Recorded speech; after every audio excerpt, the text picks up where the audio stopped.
derived from the leaves of the coca plant. When cocaine enters the body, it has a strong effect on body functions by acting as an irritant on the brain. Large overdose of cocaine causes convulsions, then death. Cocaine causes unusual and often unpredictable feelings and actions. In his ignorance, Marty took that dare, little knowing the eventual horror that lay in the deadly white powder. Marty, have you seen the painting shears I bought last week? Can't seem to find them anywhere. Marty, you don't see right. I'm worried about you. There's something wrong. I'm going to take you down to Dr. Beaker this afternoon for a checkup. No, I'm all right. As his body gradually built up intolerance, he needed more and more of the drug.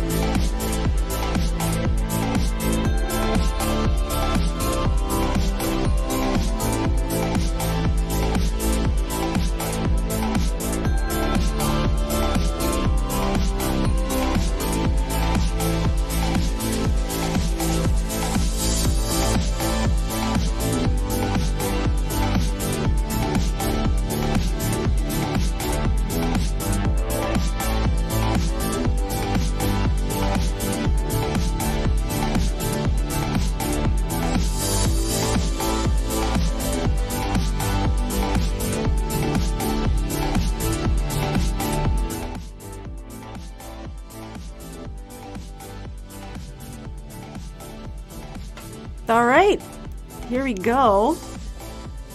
Making sure volumes. It's been a minute. Okay. Hello, welcome. What's going on, Rich? How you doing this evening?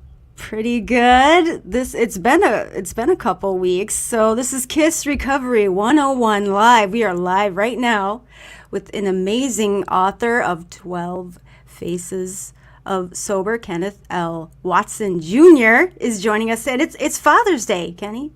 Yes, it is. It is Father's Day. Happy Father's Day to everybody out there, including the stepfathers.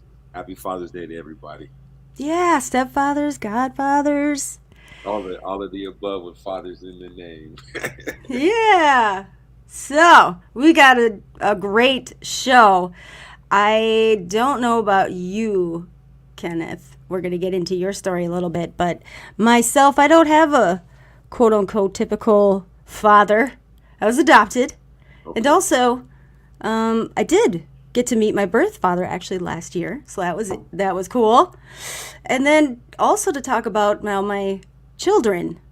There's 2 dads, and their place in this Father's Day. So it's an interesting festive day for me, I say half sarcastically. But that is exactly why I invited you on, Kenneth, because we did an interview, a recorded one, for another project, and I find you're a very calm, collected, wise person, so I thought you'd be the perfect co-host tonight. Well, I appreciate it. I definitely appreciate and look forward to the conversation.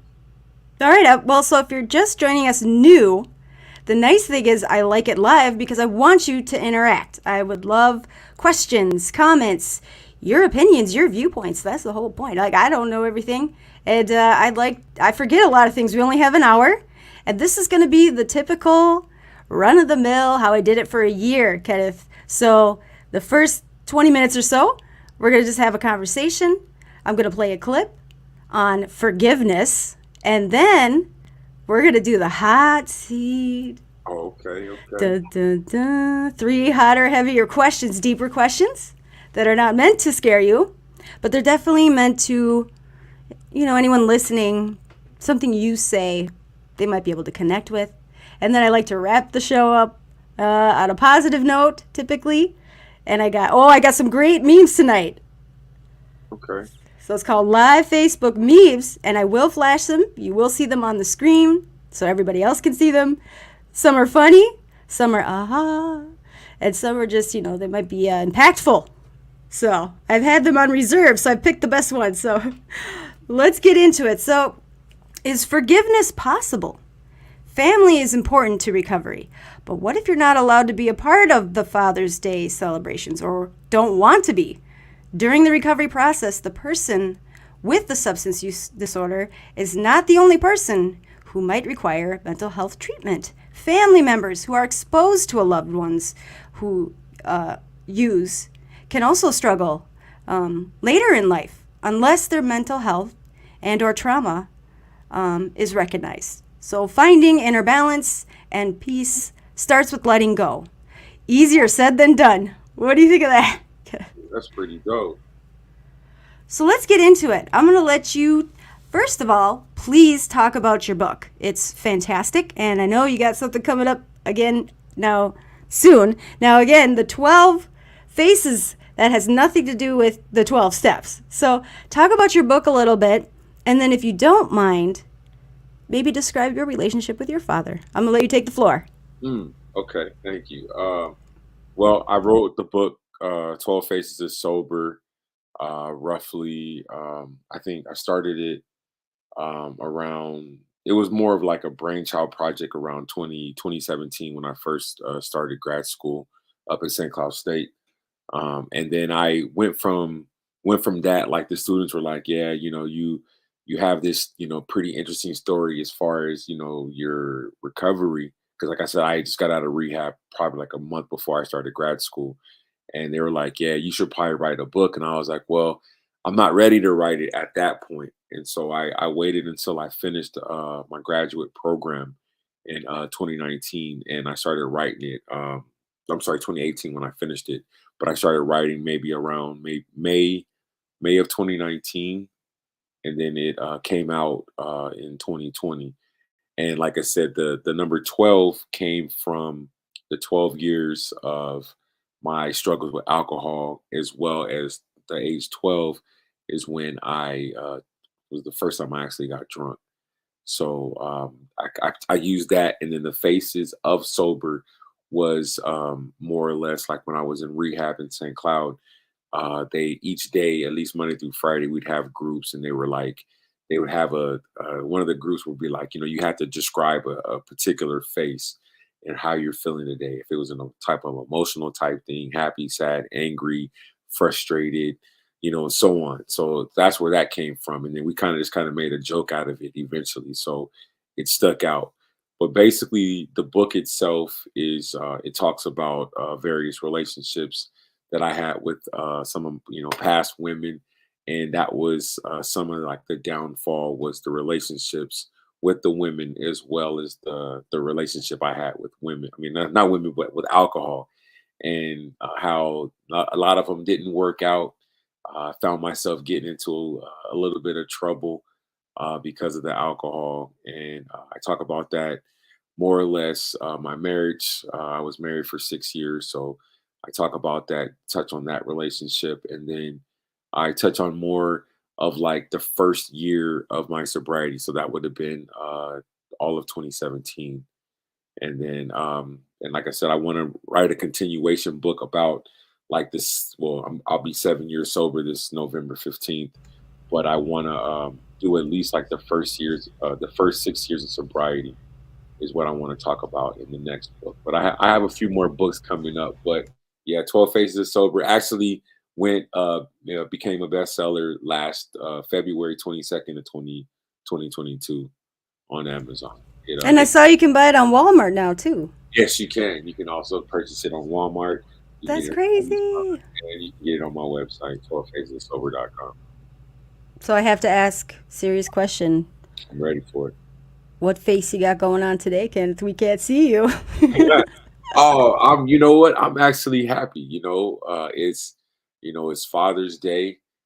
It's so my face is definitely a joyful face. I'm definitely happy, blessed. So yeah, that would be my description today. Okay. And are you a father? And then also, what is your relationship with your father, if you don't mind me asking? Oh, you put me on the spot. That's how I roll. We only got an hour. Okay, well, you're getting you're getting an exclusive. Well, my wife is actually pregnant and we're expecting our first child November 15th. Oh my goodness. Oh, that Thank is you. so crazy. Yeah, Congratulations. thank you. I appreciate it. Yes. That's huge. Are you so excited? Are you super I am. excited? I am because of the fact of like all these years, all these years of certain situations and scenarios of pregnancies, miscarriages, abortions. That's a part of my drinking, part of my story, and to be now sober and starting a family, it even puts it in the bigger perspective. It's like I guess I had to go through all those struggles in order to know, like, okay, when it does come time for you to be a father, you have to be sober and be able to put the best foot forward. You know what I'm saying? So in the past, I just wasn't ready. Even if I would have had children, I wouldn't have been ready to be a father. So I hope that answers the question. So, That is so amazing. Oh my gosh, I'm so happy for you. So, okay, so November, that's coming up. That's only like 5 months away. yes, it is. Yes, it is. Wow, I mean, okay. Are you picking like, names and stuff? yeah, I got a name, and it's pretty cool too, because like I said, the due date is the day before my 7 year sober anniversary. And so it definitely it makes me feel like, okay, I'm working my program. I didn't rush this or I didn't rush that, but it kind of it came at the right time. I'm in a better place in life just overall today than what I was when I was drinking or any other moment in life. Oh my gosh, you are going to be such an amazing father. Thank you, I appreciate it. All right, well, let's flip the coin. Let's talk Oh, about and your growing up. oh well, I grew up in a household with my father. My father, you said you want me to be honest, so I will be honest. My father was in the Navy, and he was at least when early in life in the early '80s for me. I recall like him not really being around, and what I mean by that is, he was out to sea a lot. They would, be gone for 6 months, come back. They might turn around and go out to sea for another month or two. So a lot of times it kind of just felt like he wasn't there. He did miss a lot of key moments in life, sports highlights, sports moments where kids now can, they can hit record and watch it over. I'll never be able to, get that video because there wasn't recordings of it. So but he did teach me how to play baseball. I'll give it to him for that. But there was a lot of things in life that I wish my dad would have been there for me, and but I'm 43 now. I don't have any regrets. We have a good relationship now, but I do wish there was some, those type of conversations that a father should have with their son. It shouldn't be a mother to have that conversation unless the father isn't physically present. And my father was physically present, but he had a whole nother life outside of the family he had at home. Definitely, and I find myself, as a single mom, well, of 4 boys, one girl in the middle, having those conversations, and I feel honored that they, especially my 2 oldest teenagers, feel comfortable enough to have those conversations. But during those conversations, I'm thinking these should be conversations they're having with their dad, who is in their life, Hmm. but he's definitely, it's when he is, it's not consistent, and, he's not fully like present, I would say. Hmm. So, with recovery now, how did your dad or parents, how did they react when you recognized and that you needed help? Well, I mean, they were working on me since 2008.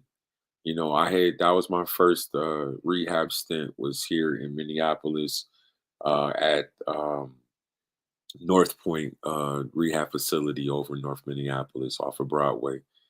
That was the first time because I got into trouble when I was living in Phoenix, Arizona, September 2008, and I pretty much was homeless, didn't have nowhere to go. So came back up here, and I was trying to join the Navy at that point, but because my blood pressure was high, my vision was horrible, I was denied or whatever. So I kind of just went back on a, drinking binge. And they were like, all right, well, they kind of just sprung the rehab on me. The first time it was kind of like, okay, let's go for a ride, take your stuff with you type ordeal. So they tried, they tried because, like I said, my dad, he had his struggles with alcohol. I'm not 100% sure if he drinks or not. We don't really talk about that anymore, so I don't really know. But I just know that, like, they tried their best, but they knew that, there was only so much that they can do. They can say, you know what I mean, but they knew that ultimately it was my decision. And so the last time my mom was the one. It wasn't my father. My mom was like, "What can I do to help you?" And when she said that she didn't want to bury her youngest son, that's when I sobered up. It was like, okay, I'm going to go ahead and go to rehab. And I was already scheduled, but I was on a binge I think, last couple of days before I went to rehab that last time. So, I would say, and it's nothing to slight my father.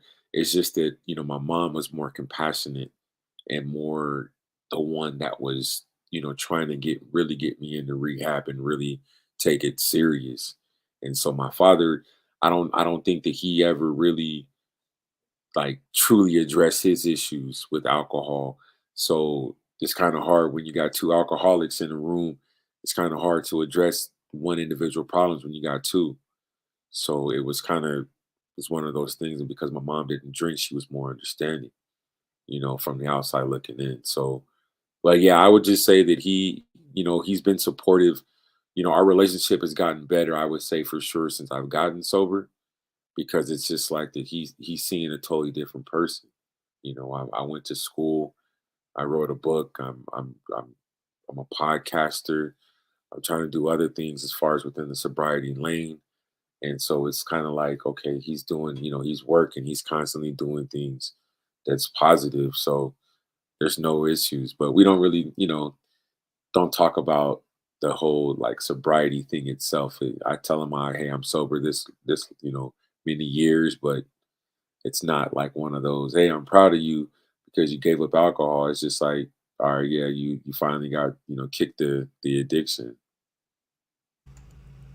Definitely. And I can definitely concur too. There's a lot of folks that I just don't have those relationships with anymore, friendships, family relationships, whatever, because, they continue to maybe just be heavy drinkers. Maybe they don't really cross that line, Only you can, yeah, you're right. Only you can decide. But they definitely don't want to have a conversation or even want to be around me because I'm in recovery. Right. And I'm totally fine with that, because I don't want to be around that either. True. So now I got a great clip. I'm going to read, I'm going to post a link to this website that talks about fathers in recovery and how to connect. And one of the things, I'm going to just read a little bit. It says, rebuilding connections with loved ones won't finish once you or your father has graduated from their addiction recovery program.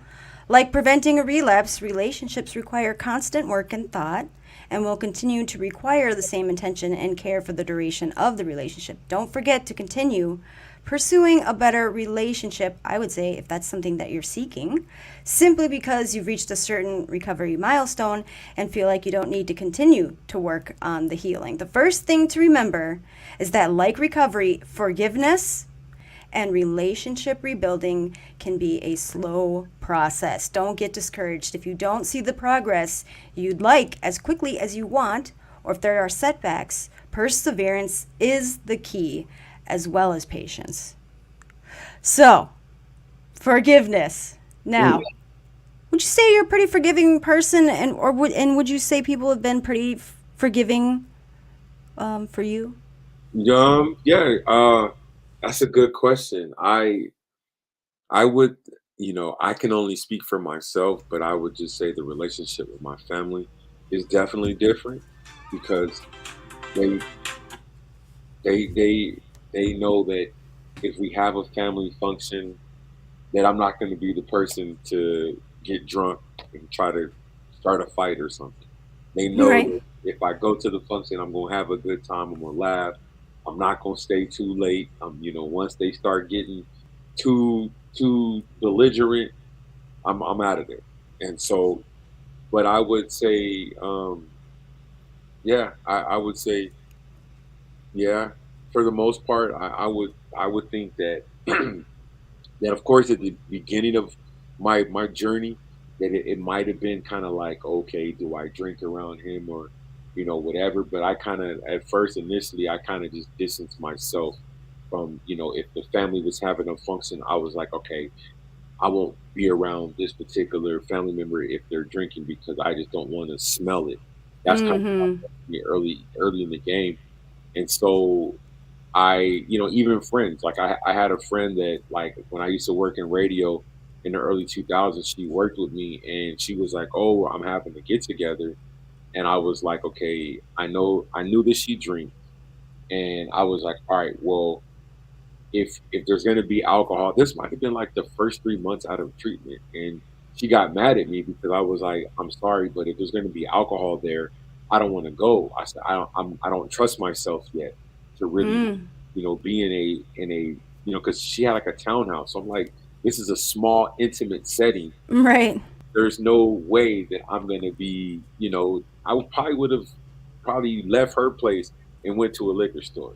You know what I mean? Right. That's kind of Yeah. how it was. And like, our friendship was lost because of that, because she felt that I was too good to be there, but I don't feel like she totally understood the importance of my sobriety because I had felt at it so many different times. And so, and plus it too, like she was one of those that I hung out with when I was drinking. So it's Mm-hmm. like she was kind of like that enabler. She would be like, I want to go out and I know that he wants to go get drunk, so I'm gonna take him out because I know I can, kill two birds with one stone. I can go out and have a good time, but he wants to go out and drink. So I just knew like at that point that I had to really separate myself from those type of people early in my sobriety, because if not, then my sobriety wouldn't have been or haven't gotten to this point. I'll be totally honest.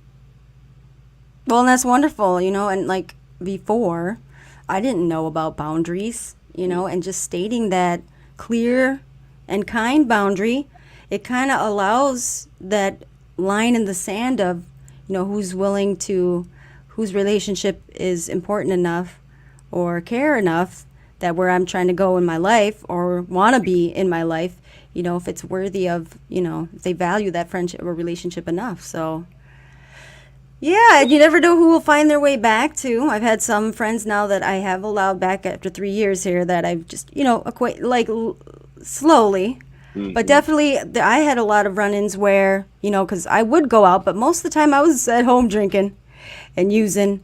And mhm, so they would say to me, "Oh, you're not an alcoholic. You're not an addict," mhm. And I did put myself in a couple times situations. Yeah, you're right. I'll be fine. And then what happens? Oh, you can have just one. And no, this is one, and then I'm done. Yeah. Put So, you right back into where you was at before. oh yes. And then yep, just like you said, like I'd make sure I might have one there, but I'm gonna finish that the whole rest of the weekend. Mhm. Yeah. Okay, let's play this clip. Now I did send it to you previously. Did you get a chance to listen to it? Which one? It's on forgiveness, and it's Oprah. It's Oh, yeah, okay. yeah, yeah, yeah. Yeah, Did yeah. I you? got Okay. you. I did, yeah. Okay. So this clip is only like not even 2 minutes, but Okay. this hit hard for me. Okay. This was how I was able to actually find forgiveness for my adopted father who did abuse me. Mm. Okay, you ready? Yep. Here we go. You mentioned that the secret to really finding true happiness is forgiveness. What do you mean by that? It really means letting go of the past. It really means letting go of our perception that we need to hold a grievance the rest of our lives. That if we really want to hold on to grievances, we'll never really be happy. It's really a willingness to see the person in the light of love rather than in the action that happened. So it's really changing the perception, and it really means letting go of the past that we thought we wanted. We can't really change that past. So it means really releasing the negative perception of it and coming back to the present. That was a transcendent moment for me, bigger even than an aha. He said, forgiveness is giving up the hope that the past could be any different. I think for myself, and I know many of you, you think forgiving means accepting what has happened to you. Well, it is accepting that it has happened to you, not accepting that it was okay for it to happen. It is accepting that it has happened, and now what do I do about it? Forgiving is giving up the hope, not holding on, hoping, wishing that it could have been any other way than it actually was. Giving up the hope that the past could be any different. And when I got that, I think it took me to the next level of being a better person. Boom! Oh my goodness, mic drop. What do you think of that? I like that, and it's interesting that um, there was put like this. There was something that was told to me yesterday, and the individual was like, he was like, well, he was like, I know, some things have happened to you, in your past and everything, and we're just glad that you're in a different, in a different space in life. And so my response to his, without going into detail, I'm kind of going around it a little bit, but I was more or less, I told him, I was like, I'm happy where I'm at. And, yes, that happened to me years ago. But it's a part of my life. It's a part of my journey that I can say that I've experienced, but I'm not there anymore. I might have been upset about certain things that had occurred to me, like, what led me to get sober. And at first, 6 months to a year, but once I started to understand certain things, I was just like, you know what, this is a part of life.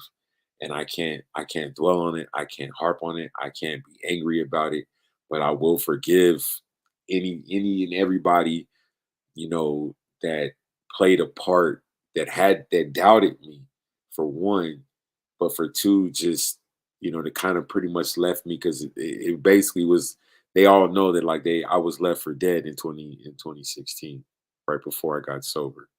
So it was Wow. one of those things where I could have held a grudge, been mad, but then it was like, okay, I just woke up and was like, all right, I got to do for myself. I have health issues now because I wasn't taking care of my body, and the person that I was with wasn't there for me. So it was like, all right, well, now I have the opportunity to get better, completely, mind, body, and soul. So it was like, okay, but I have to move on. And so what I did was I went through my phone, I just went through and I just deleted everything that had any association with that person. And once I did that, it was like, I can't be mad at you anymore. And so because I was holding on to it, that was my aggression. But once I deleted it, I was cool. So it was like Yeah. that was me just parting ways with the whole situation. Wow. Yes. And, I am a 12 stepper. I have many other paths that have had to come into play. The 12 steps wasn't the only path I needed, but I have a lot of childhood trauma and big T's. And one of them was my adoptive father was a rageaholic, so very physically, verbally, mentally abusive. And then to me and my sister, he sexually molested us. So when I've been in and out of the rooms or in and out of recovery 17 years before I finally got it. And the key to it, I remember writing this inventory, and writing these lists of, amends. I remember it was when my current sponsor or mentor said to me, Bridge, you don't have to make an amends to any of your abusers, period. You don't have to. And I remember it took me a good year and a half this last time where I really started to realize, because I wouldn't even put him on my list, let alone a couple other people. Oh, that's the hot seat alarm. Okay, that's a good indicator to be quick about it, but excuse me. But when Oprah said this, it's really giving up the hope that the past is going to be any different, Mhm. but just, letting go of the past that I wanted. And I think part of it was, you know, that stuff shouldn't have happened to me. You Right. know, when people adopt, that's because they want kids, not to abuse them. Right. But I couldn't I was like so defensive in my recovery process that, I didn't realize that it was definitely a barrier to healing. And Yeah. so when I heard this clip and I sat down and just let it marinate and process, because it didn't make sense to me at first. I have such a wall in my head sometimes. But I realized, like, he was a sick person. He has passed away. Like it says in the book, like, look at that person as if they were a sick friend. So I literally could look at one of my friends in the rooms and think, if this person was that person, would I treat them differently? Absolutely. you know and so I was able to let go, and not only and be able to accept the fact that him and my adopted mom, they just never had the capacity to understand me and where I'm at in my life, and especially in my recovery. They just don't have the capacity. I tried to have conversations with her, and it was like her eyes would glaze over. She couldn't understand it. She couldn't understand me or where I was coming from. It was just like major. So I loved that clip because that has been where I was able to now continue finding true forgiveness. And for me, I don't know about you, Kenny, I hope you will share, but some of those amends, what I love about them is an amends is not an apology. Because I made many apologies and I'm sorry. I said they got rejected many times because I just kept doing the same things. So I kept reusing. But when I meant it, when I authentically meant it, took full responsibility for my part, I only had to apologize once. And that was it. Mhm. And the people, and then for me, it allowed me to forgive myself, Mhm. because I had a couple folks, and again, I'm like you, I'm not naming no names or nothing, but they wanted to bring shit back up in my face Right. and try to make me, shame me, and it would work all the time before, until I really understood, authentic amends, like that true connection to my soul and my spirit. Like, I mean this apology, and whether you accept it or not, or you've accepted it or what, I'm not going to keep apologizing. I meant it. That's it. Right. So it's been Yeah. beautiful. I'll share this with you. There was a situation where, like, I think it was like 2008. Some stuff had went down. Almost caught a DUI, and I hadn't talked to the person in years. And I was like, just one day, I said, you know what? I said, I'm gonna see if this number works. And then so I went ahead and I made the call, and I was like, hey, I was like, I know I haven't talked to you in a long time, but I want to let you know that I'm sincerely sorry for, events that happen. And, I don't want anything from you. After we hang up this phone, you don't have to ever talk to me again. But because of the fact of I never made an apology, and I just completely just stopped talking to the person. And it was, stemming from my drinking. I just felt like it was something that was weighing heavy on my heart. And I felt like, just like you said, it was like, okay, either they don't have to accept the apology. They could have put the phone down as soon as I called, but at least I was able to say it, and it'd be like, you know what? All right, I feel better. You know what I'm saying? Not like I'm really dwelling on it, but it just felt like because of the relationship that I had with the person prior to the event, it was like it shouldn't have ended the way that it did. So it was like I had to. And then but like I said, I've never dialed the number ever again since that time, and I don't plan on doing it. But Wow. it's just the fact that I was like, you know what? But it was just a respect thing. And like I said, it was, they said what they had to say. And then I just knew, like, okay, well, this is good because we're on the same page. But at least we know that, all right, there was no harm, no foul. It was just something that happened, and we're in, two totally different places in life anyway. So I was okay with it. Yes. And now you can just like let go. Yes. That's so beautiful. And I would also say that I feel like I keep learning as I go. There's a couple of amends that, for whatever reason, as I'm learning every day. I'm taking trainings. I'm back in therapy because I'm really starting to get a great momentum on digging, just going, below that, scratching the surface stuff. I'm getting into my inner child work. It's beautiful. It's scary. It's kind of, but it's so inspiring for me and motivates me. But I find I've made a couple of, second, like more of an apology, but also the truth of the matter is don't even bother making that apology or amends if you're not ready, if you're not going to mean it, period. I don't like the mentors or coaches or, sponsors that are like, oh, you got to make this list and you got to do it. No, there's no right or wrong way to do it. Right. There's multiple different ways, direct, indirects, you don't want it to harm yourself or others. So, it'll work itself out when it's meant to happen. It could be years later, but I definitely recommend getting some of them out of the way as soon as you can, because it does. It took the fear out of it. I would put it off for so long just based on the fear, and most of them never went the way I wanted, whether good or bad. So, okay, listeners, I just want to remind you this is live. It's kind of crickets tonight, but it is a holiday, and it has been beautiful weather. So, but comments, questions, anything, feel free to chime in. I have the comment box open. So, I don't know if you heard the alarm. There's something coming up here.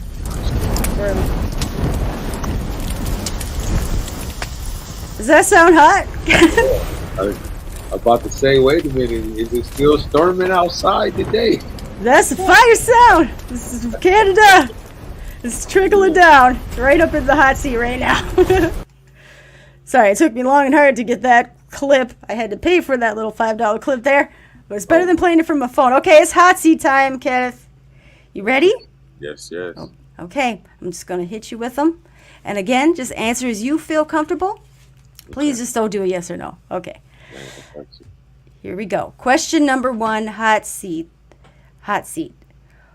What was the point?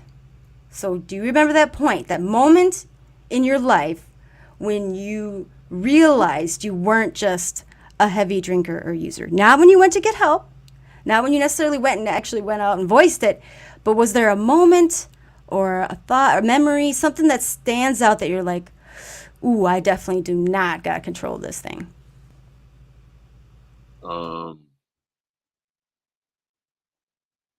August 31st, 2016. Ooh, specific. What Yes, happened? it was. I was getting ready to move out of the house in Phoenix. My ex-wife, I wasn't for sure if she was going to help me finish, packing the house out or whatever. And I woke up early that morning, went to the store, got some beer, and then drank that. Went back to the house, started cleaning up some more. And I guess I was already probably drunk still from last night, but at this point I was already buzzing, and it wasn't even like 8:30. And so I had went back to the store to get something to drink, and I fell asleep in the driveway with the car running. My brother came over to the house and knocked on the window and was like, "What are you doing?" Mm. And I just looked at him and like shook my head. And then the rest of the day went on, and the police came and all kind of other stuff. I didn't get arrested. My ex-wife just called the police on me, like she always did. But that was it. But yeah, I just that was definitely the moment that I was like, okay, yeah, it's something for me to fall asleep at the wheel like that. I could have drove through the garage or anything. So I Right. don't know when I fell asleep, how it was, but I know I was asleep at the wheel. Okay. Wow. Yeah, that's intense. I know for myself, I've always known that I was different. Like from the second time I was drinking, I had just bad consequences. However, I would just keep going in and out of this like denial mode. I'm like, well, if I could just get control of it. Look, here, I could do this. See, that worked. It only works for a little bit, changing whatever. So, okay, great answer. Thank you. Question number 2. Kenneth, here we go. What today, present day, is, would you say, challenging for you in your recovery? Is there any weaknesses where you sit present moment? Is there something that stands out there? You're like, that's still something I got to work on. My health.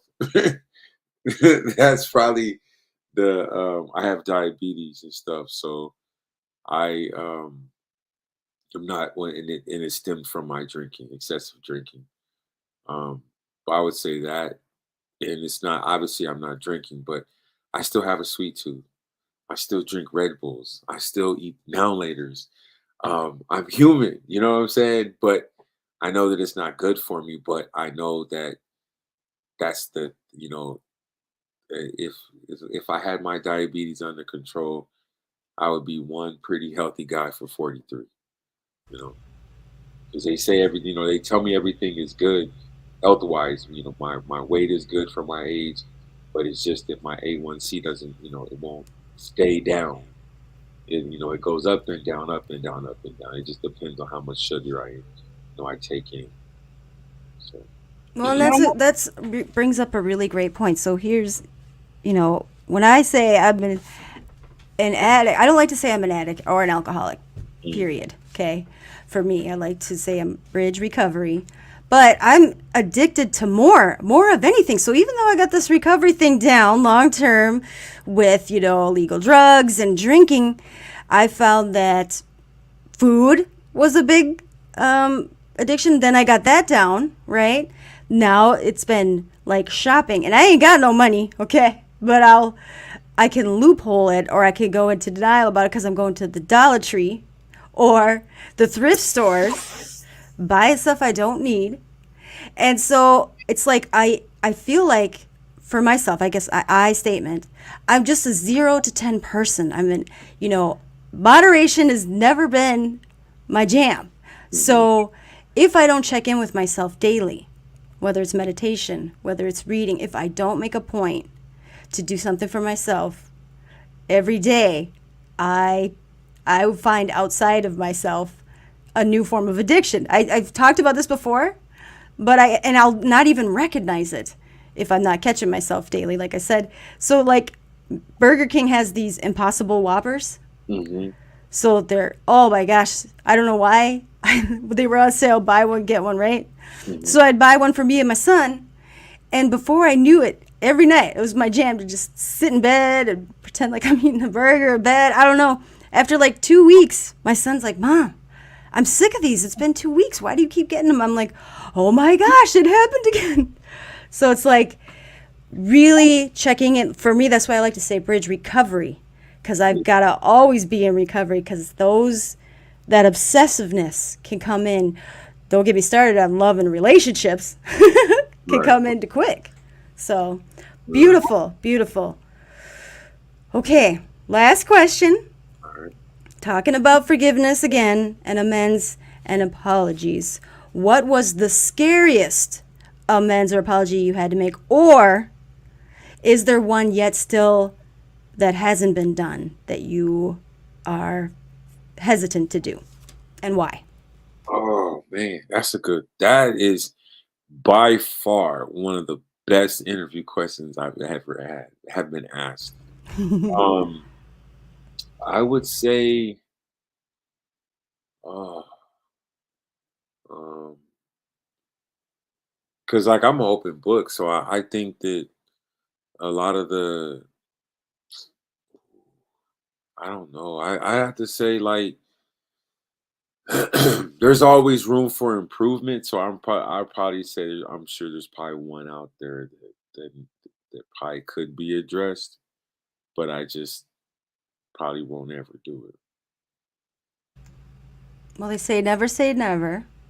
Well, yeah, yeah, but I mean, you asked me like one particular. I was just saying like in case if that was, if I was to pick one, then I would say yeah. But I just, like you said, I like some things. is to be left where it's at in the past. So it's not like, you know what I mean? Like, not every situation is to be meant to be addressed or to make amends, but to acknowledge it is key to Yeah. do. It's not about going to, you know, because it's like it's the same way. Like I use the analogy I think the other day on one of my podcasts that you know, while we were getting sober, people were still living their lives every single day. So as we were trying to work on ourselves, they were, you know, doing what they had to do. So they may not understand what it is that you're going through because they were still living their lives. So it's the same way, like trying to explain your sobriety to people. Not everybody's going to understand it because they were living their lives and not understanding your struggles, or to when you actually go into detail and share it, like I have. They're like, "Oh, I didn't know you went through it. I didn't feel like I had to share it with Okay, now that was pretty vague and not naming any names. I'm not going to let you off the hook too easily. So, you." yeah, I have ideas, but let's just leave it there. We won't say who or what, but let's say that person called up right now Uh-huh. or commented and said, you know what? It is what it is, but I'm willing to accept your amends or apology right now. Kenneth, what would you say? What would you say? Short, sweet. Nah. I wouldn't, because I mean, it sometimes like it's like I said, it's sometimes it's better. You don't have to go through and address everybody. And so I was saying it on just like on the strength, like I would want to, you know, but that was just like a hypothetical. But I know that I never would want, you know, I would actually do Okay. Well, it. I'll let you off. You never, and you're right, because you can't Right? force it, and you never Yeah. know how things are going to play out. But I definitely had an amends that I had no plans to make directly, indirectly. You know, it was a threat to my life Mm, because of the things, the actions that I had done. And I thought, first of all, it says if it would injure others. So it would injure a whole bunch of people's. mhm. But the person's crazy, okay? She's crazy. She's crazy. Okay. And luckily, she was my friend, but I seen what she can do. So Right. if she do, so I never thought, but it found its way back to me. I got a phone call, and I was scared as shit. But I definitely was simple with my words. I Mhm. definitely made my apologies, and I left it. I didn't need to go into details or that. I'm not gonna shoot myself in the foot. So, but it was enough of a release. But I just remember in certain meetings I would share like this is one that is still weighing heavy on me because I'm fearful of this person just showing up. So.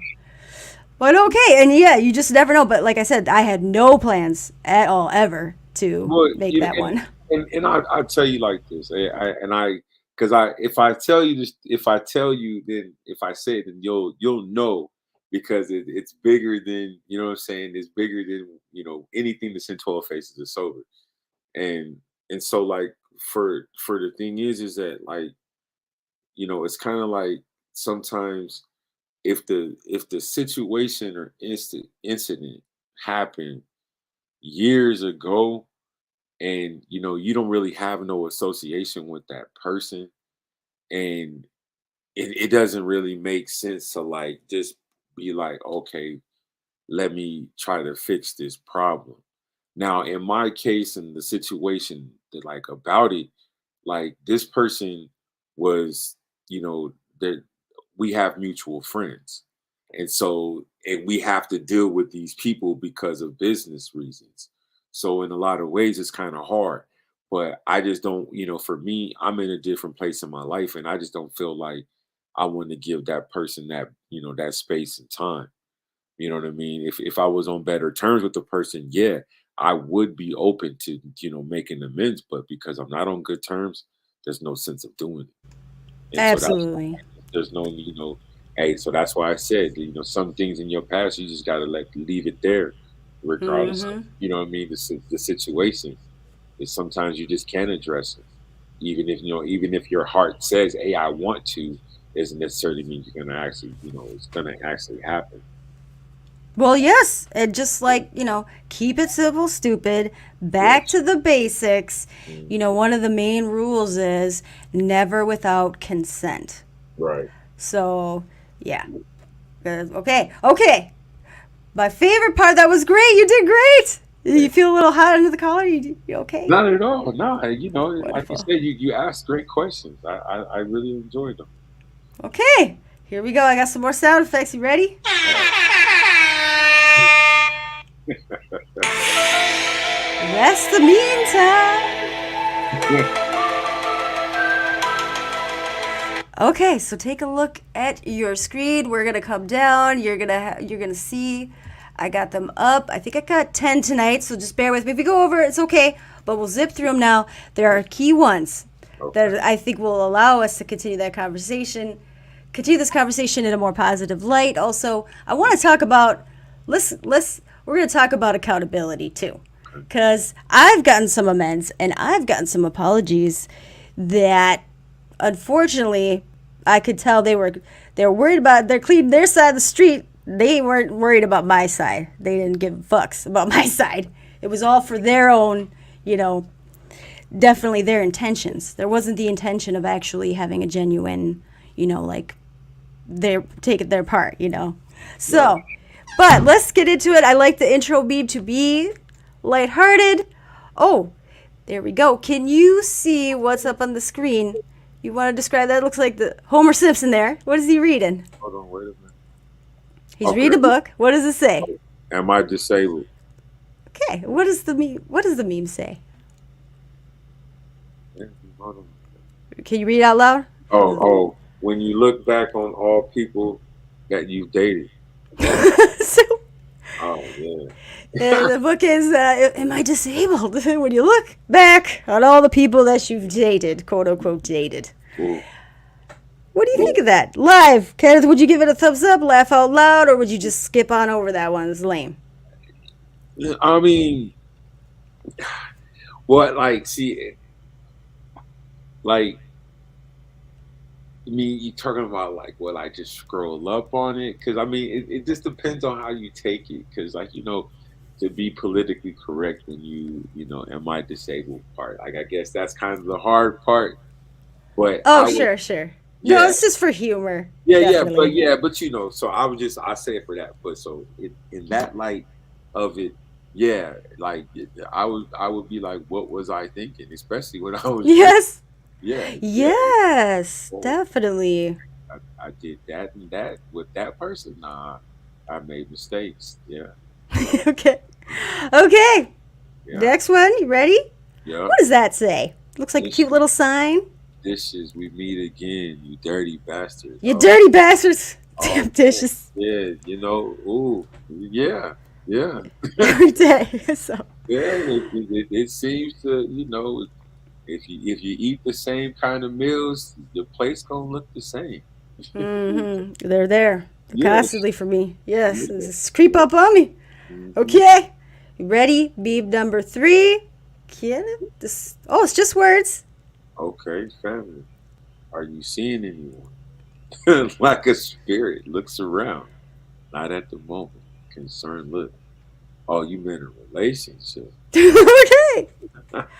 Yeah, yeah. So That's you can tell, I'm guessing you can tell I'm single, Kenneth. okay. So I'm finding the humor in these ones, because you're on the opposite side of the spectrum here, okay? You're about to be a father. I met your beautiful fiance, No, we're married. wife. You're married, okay? I can't We remember. got married in That April. was at the radio show. It was me. But Yeah. yes, she's so lovely, and you guys have that magic. So I'm happy for you all throughout. But for me, I'm happy with my singleness. Right. But I am isolated in my own, I just love it and have fun with myself. So yes, let me just reread this. Family, are you seeing anyone?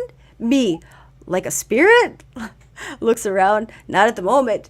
Concerned looks, and me. Oh, you meant a relationship. See, this is hilarious because I've seen a therapist again. So some people have whatever. There's a stigma on that sometimes. But I am also actually into mediumship. I find that interesting. Psychic abilities. I love like horoscopes, and I got a psychic reading last Halloween. So I believe there's spirits among us. So Right. Yeah, anyone who knows me would know why I picked this one. So sorry, Kenneth. Oh So no, no, just follow me here. no, I'm not. I'm following you completely. I feel you. It's hard virtually. This is why I like to do in person stuffs, but I'm transportation challenged right now. Okay, Good. moving on. You ready? Yeah. Oh, just words. Oh, it's a Okay. quote. You want to read that? Narcissists are masters of illusion. They play the poor abused victim while in truth they are reckoning havoc by torturing, mistreating, and abusing those that fooled into loving them. Oh yeah, yeah, yeah. Hmm. That's yeah. This. I mean, I won't pinpoint one relationship, but I'll sum it up and say, yeah, I've experienced all of the above. Yes, yes. It's. I mean, it's kind of. I would say that like I don't think that I found like the true definition of a narcissist until I got sober. But I Hmm. seen like all the characteristic traits of it. But like I said, I wasn't into, these type of terms. I didn't go to no therapist. I didn't, you know what I'm saying? Mm-hmm. We didn't have Google in the 90s. So, Right? you know what I'm saying? I wasn't hearing these terms. Not in my neighborhood, at least. Oh, yes, 100%. This, and Yeah, everybody's trying to label everybody a right, narcissist. And the right. reality is most people aren't. Uh-huh. However, there are definitely key things that kind of stand out. And Oh I yeah. find that, you know, even just amongst my circles, when you got a talker, gossiper, someone out there constantly talking about stuffs, there's a reason for that, Mhm. And definitely it's beautiful because they're always in that victim mentality, no matter what. That's how you can tell in the, forgiveness. Well, it's not possible if they can't even recognize where they're at. But yeah, it's sad. I am A narcissist can be a parent. It doesn't necessarily tie into like relationships, and I think that's when it's the most painful. Right. Okay, moving on. I always got to put in one or two punches in there. Okay, here we go. Oh, I think this is funny. There's words. Kenneth, you want to read it? Right, yeah. When people bring up your past, tell them Jesus dropped the charges. Oh yeah, because Jesus, drop the charges. yeah, because yeah, yeah, because yeah, because okay, Do you another. have those people, or Oh have you yeah, had the? Okay, give me yeah, a little yeah. side play. See, I mean, I've had one just recently. I'm like, okay, like I'm no longer, and I'm no longer there. Like I'm not. That stuff happened 13 to 15 years ago. Why are we Mm-hmm. still talking about it? I'm not bringing Mm-hmm. it up, so neither should you. That's kind of my mentality, and it's like I prefer like I don't mind like if people share stuff with me about like my past as far as drinking because I want to know because obviously I was completely out of my mind. But like other stuff from my past, like I could care less about. Because to me, when someone's sharing that story about my past, it's giving me like that perspective, like, okay, I'm no longer that person. But it's good to know, like, dang, oh, I don't remember that part, but dang, thank you for sharing. But I just know that I'm not there and will never be there again because I don't want that person to ever come out again.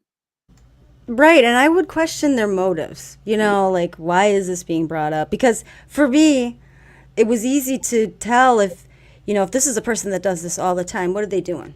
right. They're bringing me to their level, wherever they're at. And then Right. also, a lot of times it's because they're distracting. They're Mm, distracting, they're taking away any possible attention on themselves, they're distracting it back to whatever. yeah, And I just don't have those people around me anymore. It's not right. necessary. But yeah, if it's a random, it's a person you maybe haven't seen in a while, you just haven't had those conversations. Totally, I'm not this like mean person that's gonna be like, oh, don't talk about that. But I have had the point now that I've learned about boundaries is to literally put my hand up and say, I told you before, I don't like talking about those things. Especially early in my recovery, it was really painful. Right. And so, yeah, I was just learning about that. Okay. Oh, this was funny. So this guy holding up a cross, crucifix. What does it say? Oh, when your ex appears on your Facebook memories. Oh yeah, no, It's like no, that demons keep away. that yeah, like, cause see, the thing is, like, I wasn't like super duper tech savvy with Facebook like in 2017 when like all the memories and stuff, because like I thought I deleted everything off of my page, and then sure Same. enough it was like, oh, me and my wife, blah blah blah, and I'm like, but I'm not with her. Like, I thought I deleted all this stuff. So the good thing about it now is like there's nothing in there. There's no way possible that.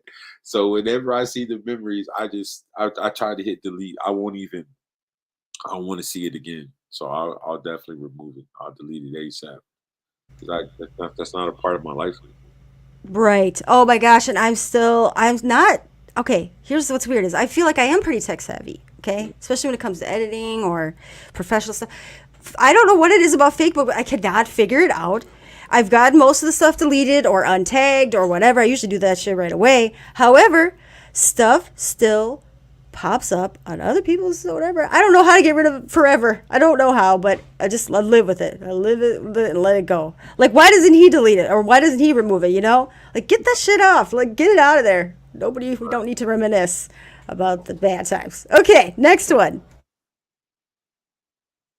Oh, yeah.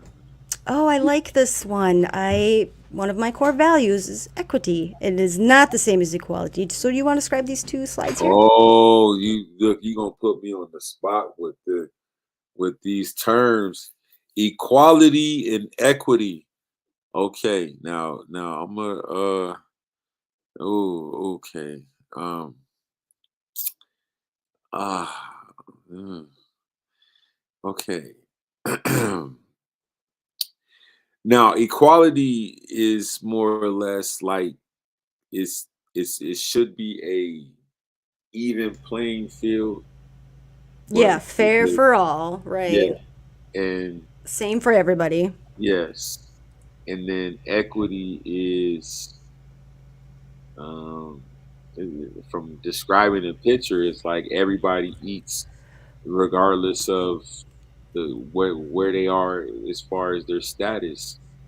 That's what the picture describes. But it's On but the you top, yep. On the yeah. top. And then the bottom, though, is you can see the shorter person, like myself, needed the taller ladder. Uh-huh. Okay? And, so like I can't get the same ladder as somebody else, Uh-huh. because I ain't gonna be able to reach the same apples. You Right. know, I moved out here to Blaine. Let me tell you, growing up in St. Peasy, different world. Mm. Different world. I can imagine. So, I can imagine. And that's what I was. My wife was like, "Have you heard of this city or this city?" I'm like, "Oh no, I don't think you want to live out there." I said, "It might not be the most safest place, but okay." I was like, this "You is got to neighborhood to neighborhood, close. You got to go closer to the city." That's what I told her. Like, for real. But yeah, I mean, because I don't know, but the other one, like I said, it shows like you needed a taller ladder, but you're still able to eat, regardless of adding to it. Because the first picture you couldn't reach, you know what I'm saying? And but looks like the ladders are the same in the equality one, like they're the same, but the tree is just leaning on the other, leaning the opposite direction. mm-hmm.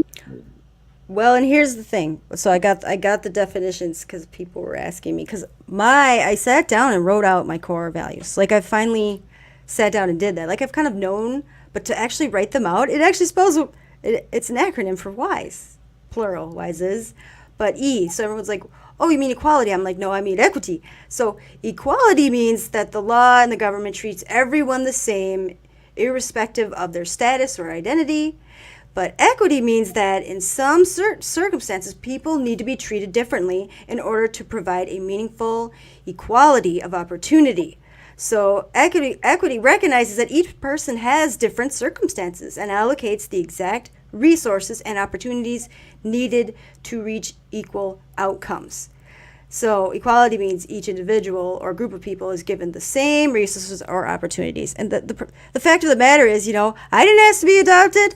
I didn't ask to be an orphan, adopted, foster cares. I didn't ask to be abused. I didn't ask, like all these things happening. Well, I went to grade school with Tammy, one of my best friends growing up. She's not going to understand that, like, I might have more anxiety and later in life recovery issues. So we can't, it's that, like, we can't, it's got to be treated. I believe that, it's going to be on an individual basis, and that's why I learned this in my training, that 1 week training to be a certified peer recovery specialist. They talk about this beautifully, you know, and lay it out beautifully. And it helped me to it made me feel valid, you know. And so, anyway, moving on. I got a little boring, sorry, but I'm just so happy I know my core values because it just makes me feel so much more wiser and empowered. Okay, this is just words. Go ahead and read that one. It is absolutely mind-boggling how far people will go to avoid personal accountability. Boom. Yes. And, I don't know if anything stands out to you at all. Well, I mean, Have you ever confronted anybody that maybe, oh like yeah, Oprah was saying, you wanted some kind of like justice or some kind of apologies? Because I know I wasn't the only one that, did some things in use or not in use, but I got, you know, hurt a lot. yeah. I mean, it's kind of like, I guess it just depends on where you are in life, and are you, someone that's, you know, like trying to work on yourself, doing that inventory checklist and, trying, I mean, I guess, trying to push yourself forward. And there are individuals where they haven't had those responsibilities. So if they don't have responsibilities, you can never hold them accountable for anything. And Absolutely. Yes. and so it's for me, it's just I guess if you, when you're in denial for so long and you think that everybody, everything should be owed to you or individuals are bailing you out, it's kind of like you'll never be able to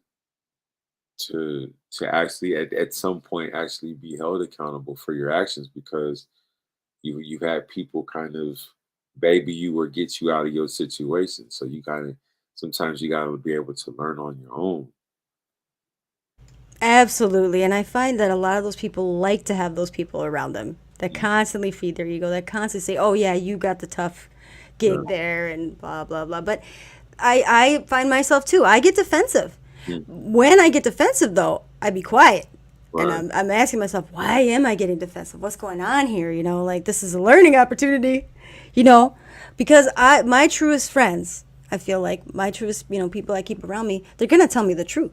And Uh-huh. I've even said to them, like, "Oh, you know what? I gotta stop this conversation for a minute right now. I'm feeling defensive. I'm feeling defensive. Let Mhm. me think about it for a minute." Mhm. Okay, two more. You ready? I got you. This one, our friend Jason Rundig shared. I stole it from him. It's Okay. cute. It's the three little birds. Okay, what does it say? Oh, being weird and unfiltered together is a love. It's a love language. Yeah, I mean it. I would definitely say to like for those who view my sobriety is it does seem like it's weird, but like I've been so used to it. At first, it was kind of I saw it as a weird thing, like to be like, oh yeah, I'm sober because I used to be the ones who made fun of people. I remember in high school Hmm. there was a group called the Straight Edge Kids or something like that, and they were on pledging to be sober. I'm like, I'll never be sober. Like that was just my mentality at a 16, 17 year old. I shouldn't have those type of thought process because now I'm in my 40s and I'm trying not to have that type of stuff in my system anymore. You know what I mean? And Mm-hmm. that's on a whole different spectrum. So it's like it's one of those things where it's like, okay, I drank throughout my 20s and 30s, But now it's just like, okay, I don't see it as being weird, but to others, being sober is weird. And then to be around somebody that's, just like you, it's like, okay, we don't change our attitudes. We don't change our personalities. But to some, we're still viewed as different because we're not the norm. Oh, yes. And I definitely would not want to be normal. Mhm. And I'm able to like just sit and thrive in it. And I say the weirder the better. And definitely, let me tell you, there's some weird folks that I'm not on their vibe of weirdness. So, like, no judgments, but I'm just going to keep my weirdness on this side.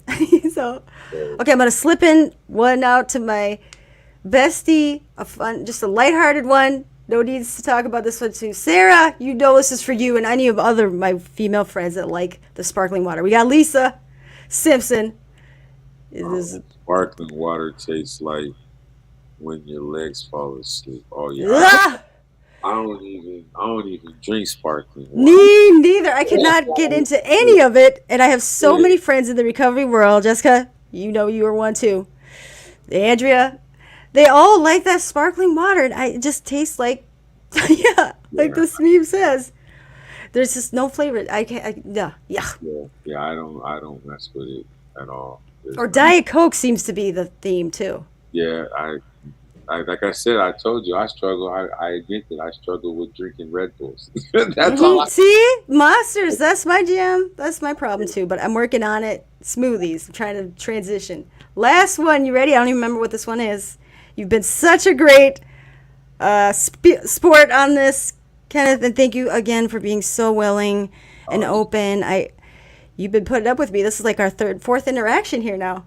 yeah, it's all good. No, I appreciate the conversation. Each interview's been different, so that's what I like about it. So it's cool.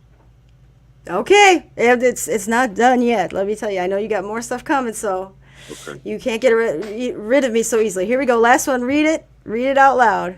All I know is that my life is better when I assume that people are doing their best. It keeps me out of judgment and lets me focus on what is and not what should or could be. Ooh. Uh, Don't you yeah, love Brene Brown? yeah, that's deep right there. That ooh. Well, Yeah, and this is actually. no, Oh, I go ahead. no, I just, I guess it in a way it's kind of like it's different because, the like the interaction on social media is like it's like day to day, everybody's on there. So in a lot of ways, like you see people's lives in real time. And I want everybody to do good, even those who are struggling. Like I want them to do good. I want people to be successful, and you see, I mean, but I've been judged. I was judged a lot through my drinking. So it's kind of like I just try my best to keep going forward and put out positive messages because that's what's going on. And if I'm struggling, I say I'm struggling, but I don't want to struggle too long because I know that if I do, then I go back to drinking. So I don't. And so, Yeah. so Well, and that's the reality. And like DBT, dialectic behavior therapy, was key for me, and that's where it really sunk in. Is really understanding and try and really believing that people are just being the best that they know how to be, right? And just like you said, I didn't know what I didn't know, when where I sit today. It definitely, I was, especially in the dark times, when I wasn't someone I would even have associated with. I couldn't even look myself, in the mirror, right, but I was still getting up and doing the best that I could in the disease of addiction. right, So, and yes, so even to the folks that have burned me and continue to burn me, it's not, I have the utmost empathy, but also, all I can do is just love them anyway, love them more, yeah, and that's what boundaries come into play. That allows me to love the unlovable. hmm, I've had a couple closer people that I've had to distance with. I still keep in touch, but they're mean. They're mean to everybody. I mean, they just suck the nice right out of me, let me tell you. But that's because I know they're hurting, you know. And so I just hope that, especially with the folks that, you know, I have invested stronger relationships with or bonds with, or I thought that we did, and they hurt me, I just have to, like, hope that time works itself out and they find what they need.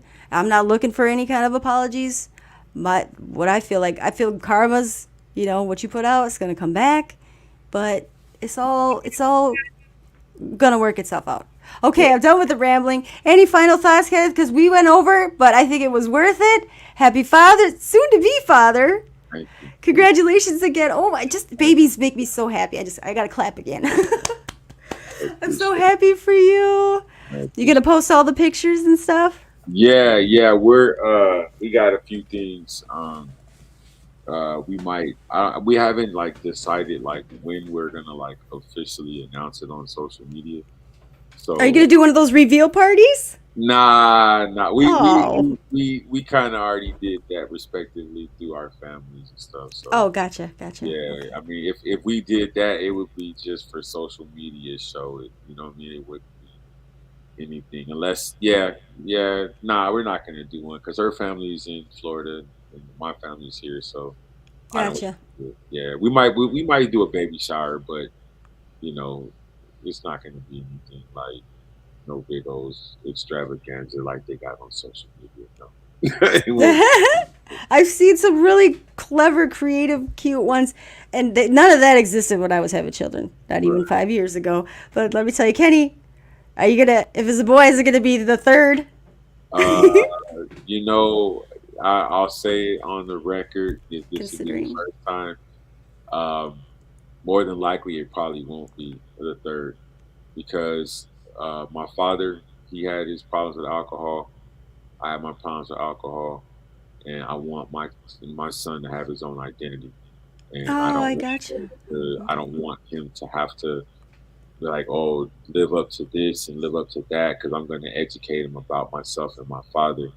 But I don't want him. I want him to be able to have his own lane, his own identity, and don't have to. You know, he'll still be a Watson, but he'll have his own complete identity. So Mm-hmm. he'll be a legend within within his own self. You know. Absolutely. Well, and I just was asking because I'm sorry, but if I had a third after my name, it sounds like royalty or something, you know? It's Yeah. generational or whatever. But no, that totally makes sense. And Right. what's in a name, you know? Right. It's what, you connect with. So, okay. Well, thank you again Thank you. I so much. appreciate you having me on as a guest, and I do still want you to come on my podcast as well and share your story. I know you have multiple amazing stories to share with me. So whenever you get a chance, please let's set it up for the future. I am down. I am 100%. I am also an open book. And again, everyone hears me say this, but I warn you, be careful what you ask me. I might make you very uncomfortable. I'll just tell you everything. TMI. Oh, it's So, all good. I'm game. So it's all good. okay. Well, thank you everybody for listening. Everybody, we got lots of thumbs up from Facebook users. And definitely get the book, 12 Faces of Sorrow. I'm looking forward to the ones you got coming out. The veteran, like, I definitely want to get more. You said you're going to be going back into the story, but we can find you on Amazon. Now, Walmart, that's status right there. Yeah, And we'll connect down. I'm going to scratch your back, so I'll come on your podcast for sure. okay. Keep writing. Keep writing. Oh, I'm working on it. Yes. All right, everybody, have a great week, and I will check in with you next week. Good night.